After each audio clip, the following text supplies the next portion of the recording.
Hello, everybody, and welcome to this session on chip shortages and open hardware. So first of all, welcome to the audience. It's been a sort of interesting day so far. I hope everyone will agree. Thank you to OFA and thank you to all of the previous speakers. So what I'm going to do is I'll briefly introduce myself, and then I will ask the other members of the panel to introduce themselves, and then we will launch right into the session. If anyone has any questions as we go along, please feel free to put them into the chat.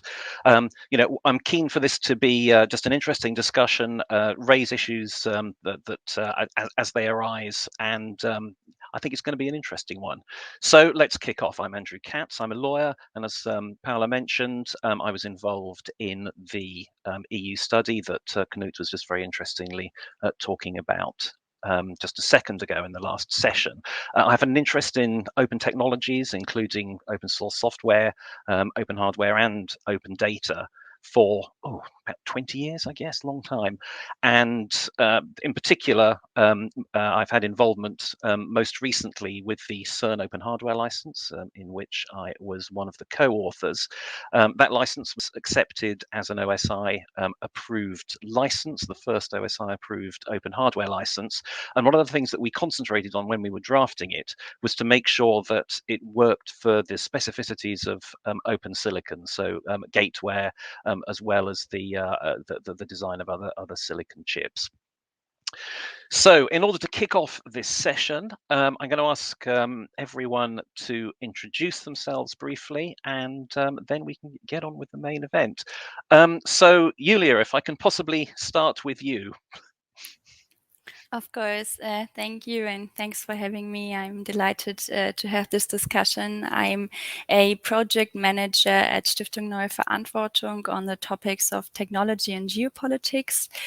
We are mainly focused on semiconductors and the semiconductor ecosystem, and working very closely on the value chain and political questions we want to tackle and provide information to policymakers how to effectively strengthen the resilience of the semiconductor value chain. So I'm here today to maybe help you with some expertise on the semiconductor value chain, and I'm very happy to learn more about the open hardware specialists here in the room.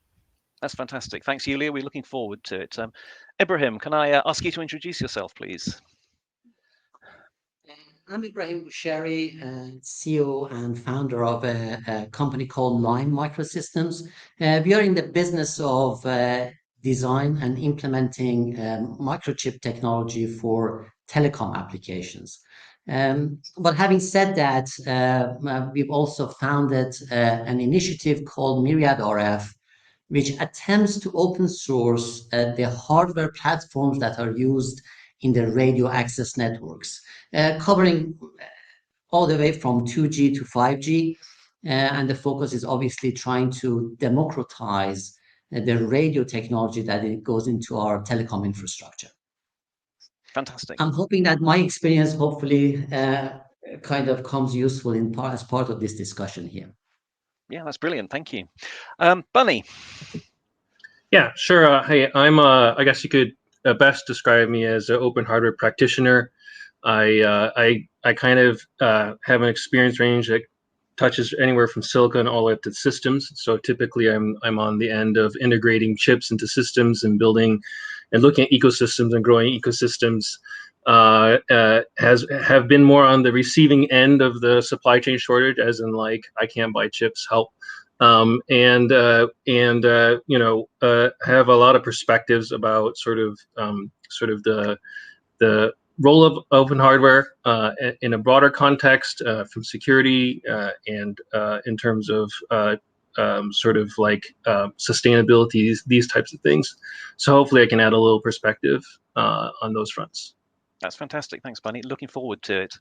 And Luca, excellent. Fantastic that you can join us. So your timing is absolutely perfect. I'm just asking people to give a brief introduction about themselves. So Luca, please. Luca Benini, Professor of Digital Circuits and Systems at ETH Zurich and Professor of Electronics at the University of Bologna. And I've been an advocate of hardware around RISC-V for a very long time. Being one of the founders of the RISC-V Foundations, and so I'm very passionate about this topic.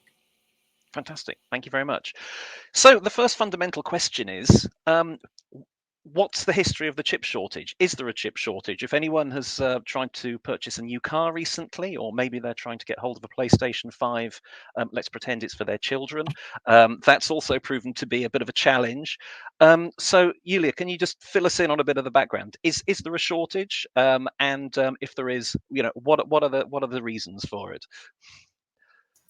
Yeah, I'm happy to. So I can definitely give you some background on the shortages, and I really try to keep it brief, but it's definitely a very complex issue, so it might take a bit longer, so apologies in advance. So yeah, as we all know, semiconductors as a foundational technology are the backbone of modern society, and like every industry right now is affected by the spillover effects, and they are very visible, and customers quickly realized that there's not really much to do within the short term. So everyone moved to discussions on effective ways to strengthen the resilience of the semiconductor value chain. But I think to think about how to strengthen the resilience, yeah, you have to first understand why there was a shortage in the first place. So first of all, the semiconductor industry itself is very cyclical. So this is not the first shortage that we face. There were many periods of under and oversupply, which can be connected to changing demand patterns. And secondly, as you were saying, we cannot really talk about one semiconductor shortage, but there are multiple shortages that happen concurrently at different process and production steps throughout the value chain. So to really understand the roots, we have to take a closer look at the semiconductor value chain. Being a highly effective and specialized and innovative industry, there are different production steps which are performed in different regions of the world, and the industry is dependent on a very complex supplier network. So it's really not easy to understand the root causes. So just to give you a better picture, we have chip design that is dominated by the US with companies such as NVIDIA, Qualcomm, or Apple. Then we have fabrication, which is especially at the cutting edge wafer manufacturing, mainly focused in Taiwan with TSMC and South Korea with Samsung. Then we have back-end manufacturing, which is the last step. This is assembly, test, and packaging, which is mainly located in Southeast Asia. And so if you look at this very transnational value chain, we see these shortages occurring at different production steps, as I said, but also in the supplier market. So what is very important to understand is that you cannot point it back to like a specific point at the value chain. So what might be helpful is to think about what do these shortages have in common. So if you think about it like that, you see that the interplay of the value chain's underlying dynamic and two external factors come into play and cause the shortage. And I'll first talk about the external factors because these are kind of the factors that make this shortage so unique.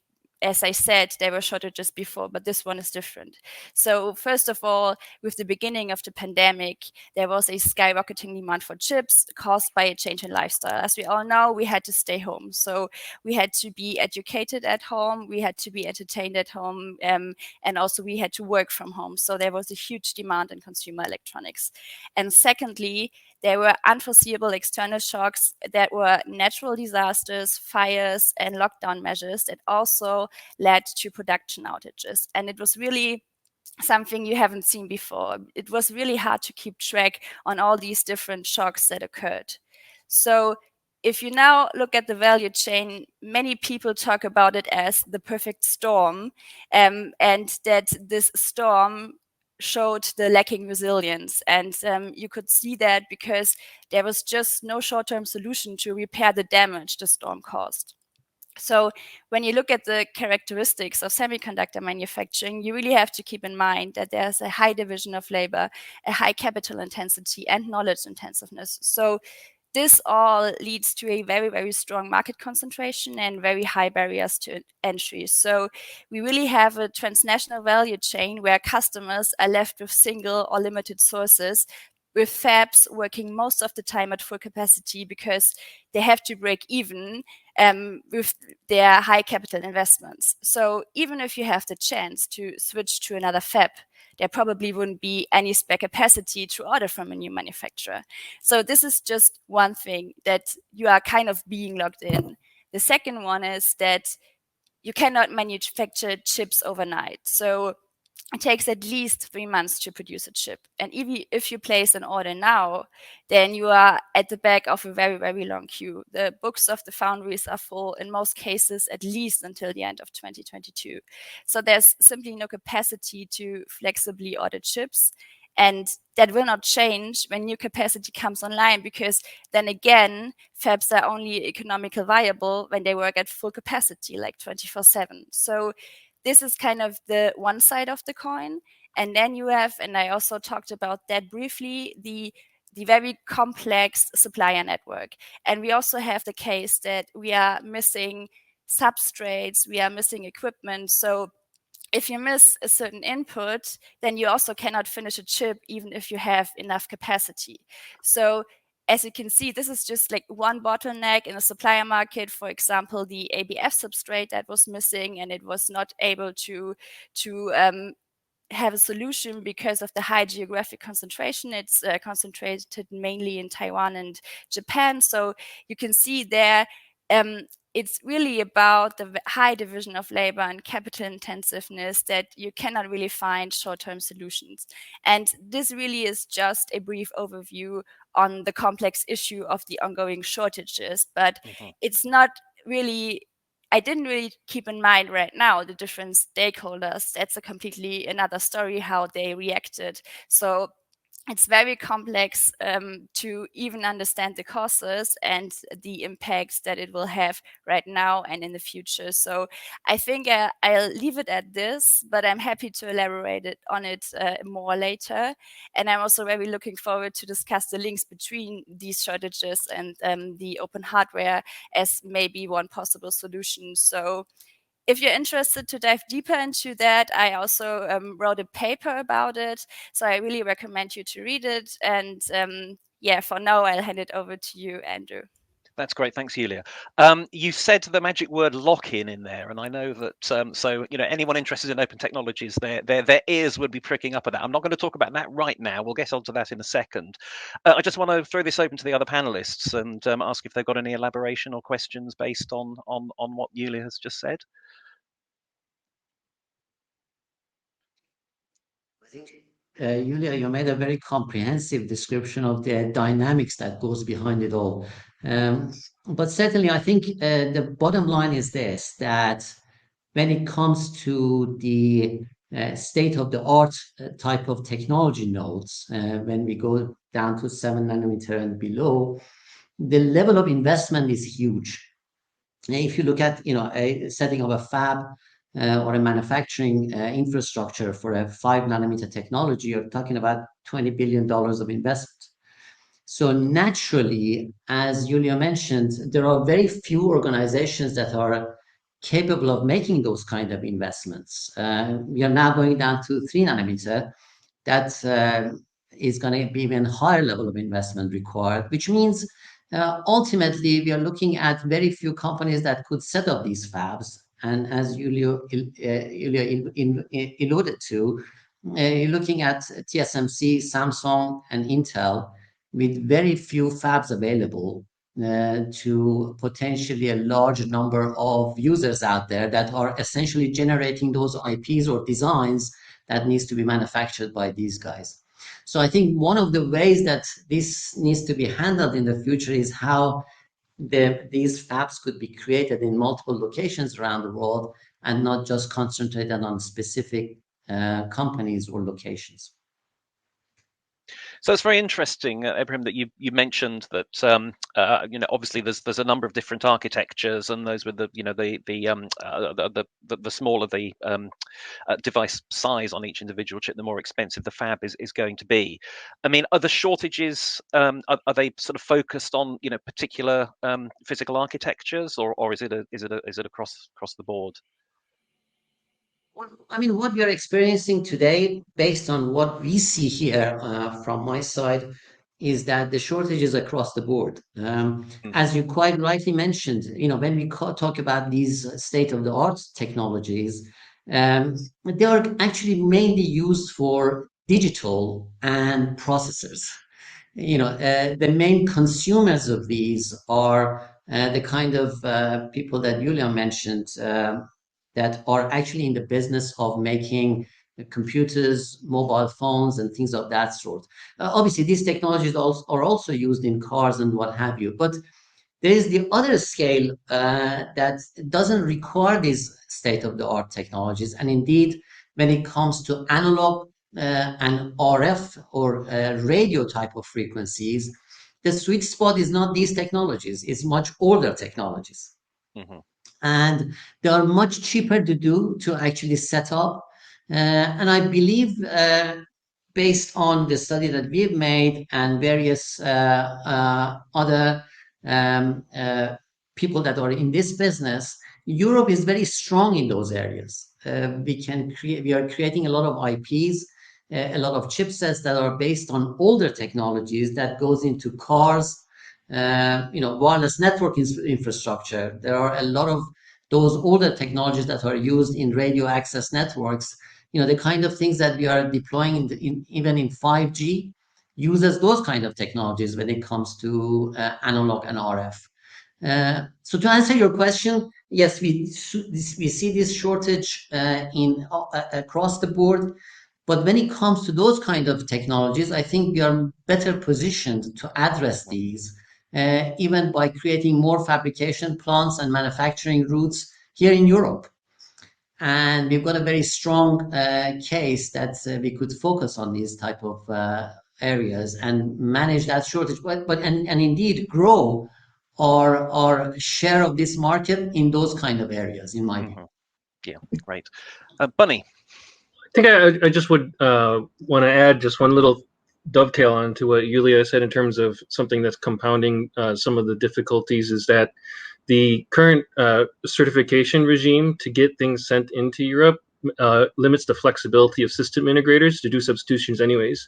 So even if you could find a different power amplifier, a different regulator, or some part, you actually would then have to go through the whole CE recertification anyways, particularly if it's one of those back-end components. And so a lot of times, me as a system integrator, I'm looking at, do I want to spend X tens of thousands of dollars to recertify just to sell a few more units on this one particular SKU, or do I just tell the customers to wait until we can get that part in? I think some flexibility in terms of being able to just, give us the agility to respond and innovate and do different things to be able to work around supply chain shortages would be a welcome relief from the regulation side. Mm-hmm. Yeah, thank you. Well, before we sort of move on to the open hardware aspect of this, Luca, I just wondered if you had any observations on what we've been talking about so far. Yeah, maybe one observation or partially a question. So we discussed so far about this shortage as a supply chain fundamental problem. But do you think that, and this is mostly for Julia, is it also linked to geopolitical tensions, or is there also a political aspect into making the storm so bad, or it's mostly industrial? Yeah, very good question. We were wondering that ourselves, and we tried to get good data to see if the hypothesis that, for example, China stockpiling chips is another perspective, and we came to the conclusion that we cannot really prove it, but talking to many people, it's always comes up, and there's some data that indicates that they definitely decided to buy more chips just because they were afraid that they are the next company that will have problems with an export ban. So yeah, I'm pretty sure that it definitely also has geopolitical implications. I mean, I would dovetail on it. Maybe it's an unpopular opinion, but the fact that there's been a deliberate effort to hamstring China's ability to bring on fab capacity in the latest nodes by preventing them from getting access to technology. Actually also reduces the supply and forces them to compete with everyone else for the same supply. So normally they would build out their own fab capacity and look after their own needs, but now we're basically saying China has to buy from this smaller pool, and you're not going to be able to build capacity because we won't let you build capacity. So then that just exacerbates the problem at the end of the day. Yeah, because we know that. Sorry, go ahead. Sorry, I just wanted to say that I 100% agree with that. And that has also prompted China to set aside, I think, about $1 trillion of funding to essentially build their own capacity. But that will take time. So the European Union has announced the European Chips Act, and I'm just wondering how much of that is prompted by these geopolitical issues, whether it's a question of technological sovereignty that they're concerned about, or whether it's more a question of the economic aspect of trying to build up the European Union's own production capacity. And I don't know if anyone has any comments on that. My perspective would be, okay, we could set aside the huge sum of money that is required to make these state-of-the-art fabs. But the next problem is how to run it at capacity, because the running cost is also very significant. So I'm not quite sure the merit of actually going to very essentially aggressive technology nodes here in Europe. And much of those foundries and the capacity is consumed by, as I mentioned, digital processors. So those are generally available. And companies who are making those kind of things are able to produce them. So I think my perspective would be to look at what actually Europe designs.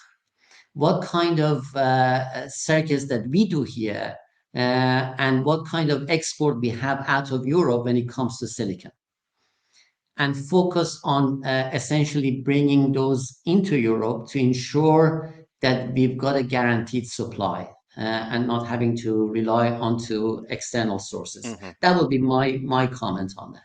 Yeah, absolutely.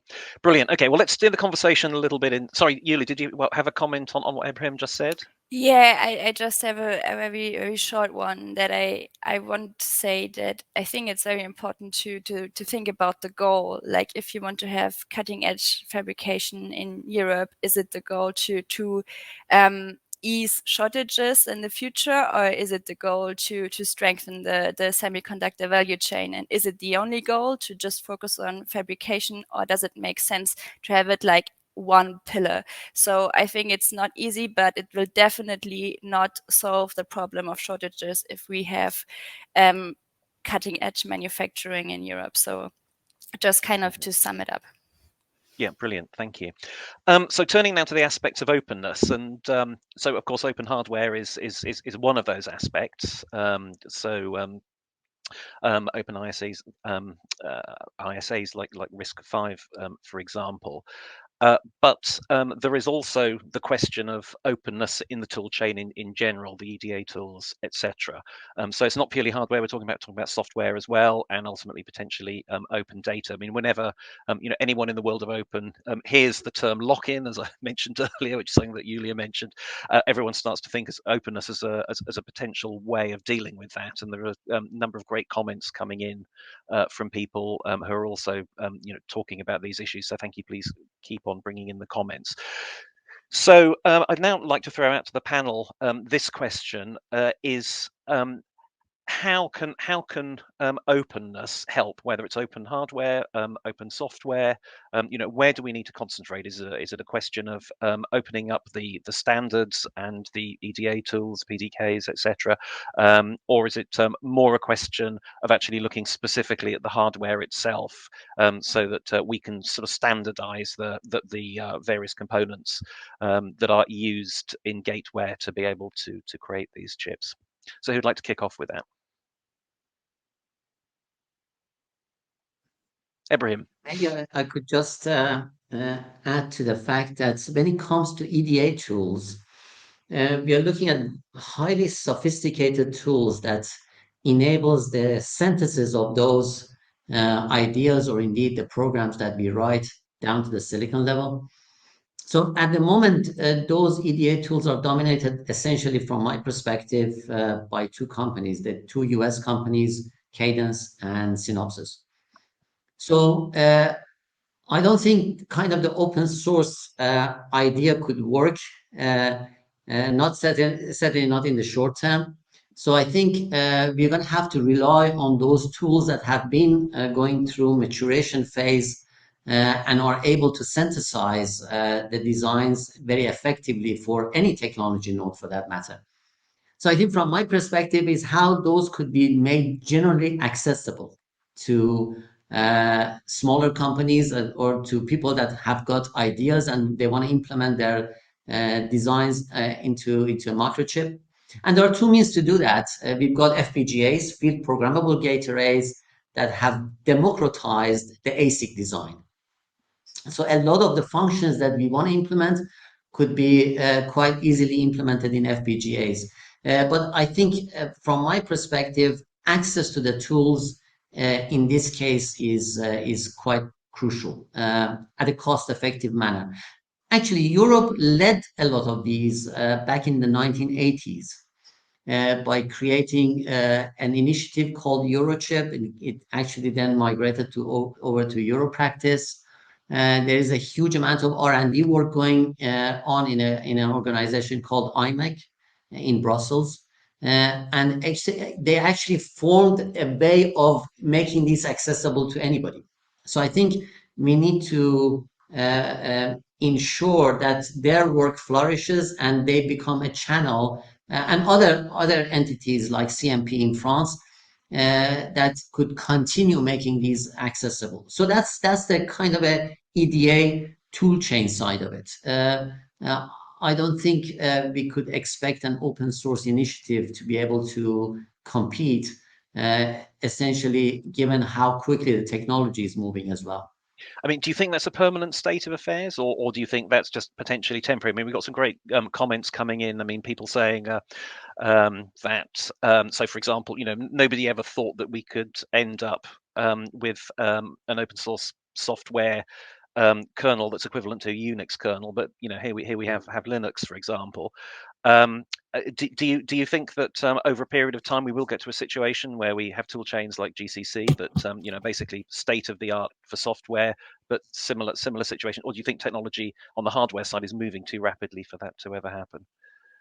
Well, I think that's a great comment, but at the end of the day, there are very few people in this game. To actually progress in the same rate as these other applications or Linux, as far as we are concerned, because there's a large community of people involved. Yeah. So if you look at those who can program an FPGA, can program in VHDL. Against the number of people who can program in C, there is a huge disparity. There are much fewer people.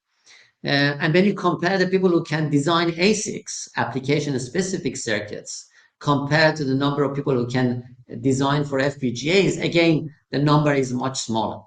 So unless we create a situation that we've got lots of those people who can work with these EDA tools and indeed exposed to the current EDA tools. These tools are not accessible to everybody. You've got to go through all manners of NDA process with the tool vendors. You're going to have a fair amount of money in your pocket to be able to do that. So naturally, we don't have that pool of people to accelerate creating these EDA tools at the same rate. And as you quite rightly mentioned, the technology is moving very fast, which means you have to keep up with that and improve your algorithms. I mean, for example, today for synthesis, AI is becoming very important when you're dealing with huge number of transistors. And you're reaching the point that place and route and actually packing these transistors in a very small area, AI is actually progressing faster than human. So basically, all of those features needs to be built into your design tools in order to have a competitive product at the end of the day. So I think I'm not saying that it's impossible, but it is going to take a lot more for us to come up with these kind of tool sets that could be open and provide a solution that essentially enables a competitive silicon at the end of it. Bunny? Yeah, I mean, but I don't want to. I've been not wanting to steal the thing you said earlier in the call we had before this, but I'm going to take it because you haven't said it yet. I mean, all this points to that you keep on talking about the high barriers and the difficulty and so forth, but there's a huge opportunity. Now you've outlined the problem for policymakers to say, look, if you already said that Europe tends to make in products that require the older nodes, so they don't need this enormous investment in 7 nanometer technology and the latest and greatest stuff. They're using, 28 nanometers still using the old SCMOS rules and these types of PDKs, these formats actually that are almost standardized within the industry itself. But the ridiculous part is you have to sign an NDA to get something that everyone already knows, and that creates a barrier for the open source people to even begin to play. Right, and so from a policy standpoint, if you're looking to say, okay, we're going to go ahead and we want to incentivize a fab that's building things for Europe or whatever it is, one of the things you can stipulate is that you need to have a portion of your PDK be open, right, so that anyone from universities to the individuals to people can go ahead and download and access and start working with them, because it's public money that is going to create the foundry, and it's not some super secret type of thing, right? It's just slightly older technology.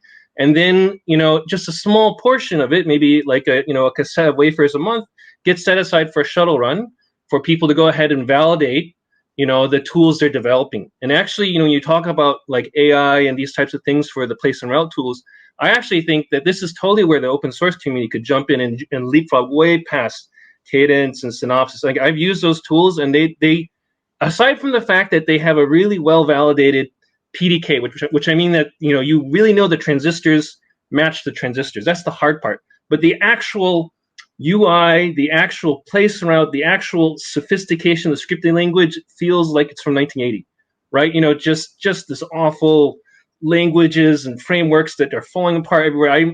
It's shocking that chips can even tape out the way they are with the way things are. And I feel like the open source community, once you can eliminate that ground level barrier that all the fabs, that moat they've all built around themselves to keep out the competition, then I think you can actually see people doing things in 20 nanometer that compete with things at 14, because they're just better at laying out, being more efficient and using resources more effectively, as opposed to just throwing more transistors at the problem and hoping the critical path gets faster with another node or something like that.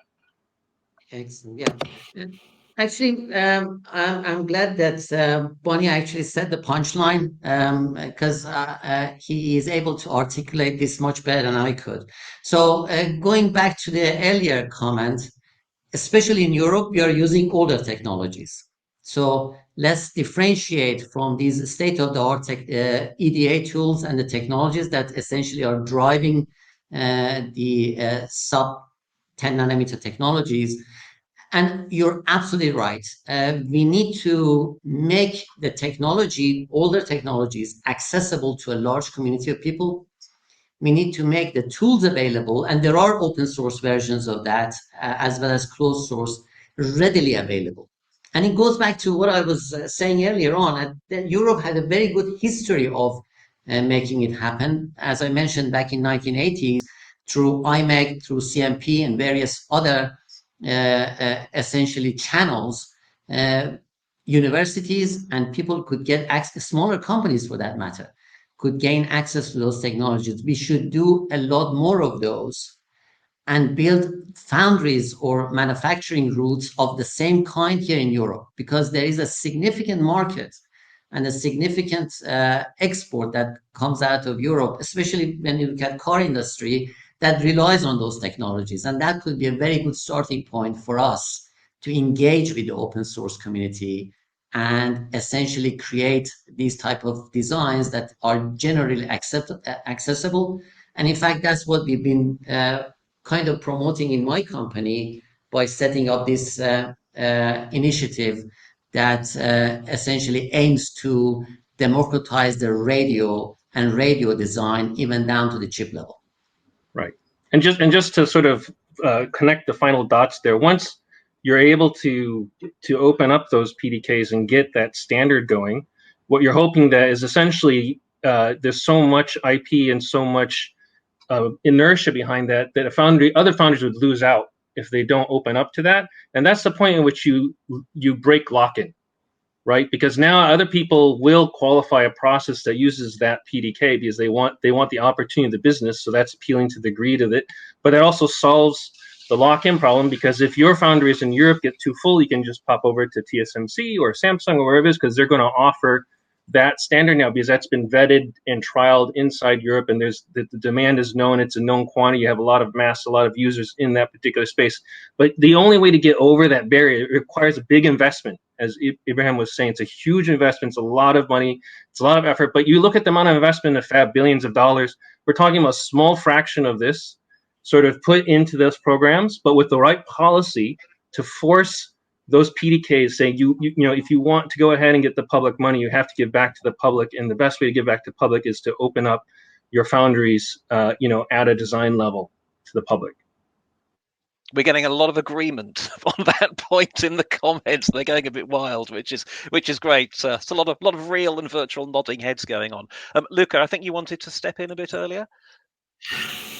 Yeah, maybe one interesting point is, you know, it's like opening a door. You have to start little by little. So I think that what we have seen in our experience is that, you know, starting from the design point, starting opening up the hardware, in the sense how can, you know, we start from defining an open source instruction set architecture so that we can design our open processors, and then moving from you know, having your open source IPs, then moving toward the design, the EDA tool chains, and then the PDKs. So I think it's a gradual. You have to take it gradually. Now, right now, I think we are at the point where, you know, we can do very reasonable digital designs using open hardware. You know, product level open hardware that can be used, and then, you know, the next will be EDAs and PDKs. So I'm you know, I see the momentum building up. So I'm very optimistic. And also, I think Europe is in a good position, because, as was said already multiple times, most of our value in terms of semiconductor products is not in this you know, super billion chips, billion transistor chips in 3 nanometers technology, but is you know, in mixed analog signal, have digital assisted analog and things like that, and for which you know, the open hardware, digital hardware we have is already ready to go. So I really think that we are very well positioned in Europe to make this happen in industrial products, not only as an academic. Julia, I was just wondering if you had any observations on that? Yeah, I totally agree with all of the comments. I think it's a very interesting discussion, and I think it goes beyond the discussion on open hardware, but on R&D, and Europe not using the strong suit of being good in R&D as well, because if you think about it, I had to think about R&D collaboration more in a sense of really getting or tackling the problem of innovation transfer into products, because I think you can really see here that that is a very big problem, because we did a study last year, and we saw that, like, we analyzed conference papers to the leading conferences for semiconductors, and we realized that 25 to 30% of invited papers were co-authored by EU countries, while the European Union or Europe only has like 10% market share in the semiconductor industry. And you see that there's a significant gap, and we have to think about really tackling this problem and have more R&D collaboration, but not only using the great RTOs we have like Fraunhofer, IMEC and CLET behind open hardware, but also thinking about international cooperation, because we are talking about a transnational value chain. So it doesn't really make sense to just talk about Europe, but we really have to think about maybe like-minded countries who also have maybe similar strengths or strengths that are just great to adapt to and to connect to, and really make sure that there are synergies and really think about R&D collaborations internationally. I think that's a very good chance also in light of the upcoming EU Chips Act, because there it says that they really want to build on EU's strong R&D position as well as strengthen international partnerships. And I think it's a very interesting correlation between open hardware, strengthening R&D cooperation, and also international cooperation. So maybe this is more like the bird's eye view from my side on that topic. Thank you. Thank you. Okay, we're running short of time, so we've got about another 4 minutes, I think. So there's just one topic that I wanted to pivot to, which Jan has luckily brought up in the chat. Key message is when we look at digital ID, we shouldn't rely on proprietary chips in our passports. I suspect, Bunny, you might have something to say about that. I mean, there's definitely an aspect of silicon right now that's sort of an elephant lurking in the room, is that when you get a chip right now on the market, and a lot of people are experiencing this in supply chain crisis, is you just get a little black piece of epoxy. You don't know if it's real. You don't know if it's fake. It's completely just a fool's poker. Someone just polishes up the top, puts a laser marking on top, and they say it's a different chip, right? That's literally the state of the art right now in terms of knowing what's inside your devices. There's a lot of work that has to be done in terms of building silicon that is designed for verification. And when I say verification, not like fabrication verification, but post-fabrication user-side verification. And if that is one of your goals, having a foundry that has sort of an open PDK and that has open access, but also packaging technology that allows for the inspectability, as well as some other facilitation, can go a really long way to go towards, like, maybe we can't verify at the very transistor level, but at least we can roughly say, at sort of the micron level, are the right sub-blocks there? Is this basically the right revision of the mask of the chip that we said we're getting? It's not been substituted for some other nefarious thing. I think there's a lot of room there, but that all has to be facilitated with much more open access into that whole ecosystem. And I just, with this, the last minute I have left, I wanted to make sure that we didn't underemphasize the importance of the ecosystem, not just from a security standpoint, but also just from a supply chain standpoint. Like, you have to have test vendors and packaging vendors. Things go from the foundry, they go through a person, they test it, they can swap out your chips there. They go through a packaging vendor, they put in a package, they can swap out your chips there. And that, not just, those are, test and packaging are not very sexy to invest in but they are actually incredibly important. And I do think that actually with the foundries hitting the limits of Moore's law, we're seeing more and more that packaging is where the innovation is starting to come in, and test will be a major barrier in terms of facilitating flexibility in the supply chain, increasing yields, that type of thing. So I'll leave it there. Yeah, fantastic. It's been such a brilliant discussion. Unfortunately, we really have to wrap up now, so I could possibly manage about 30 seconds for each of you to say any closing thoughts. So, Yulia, can I start with you?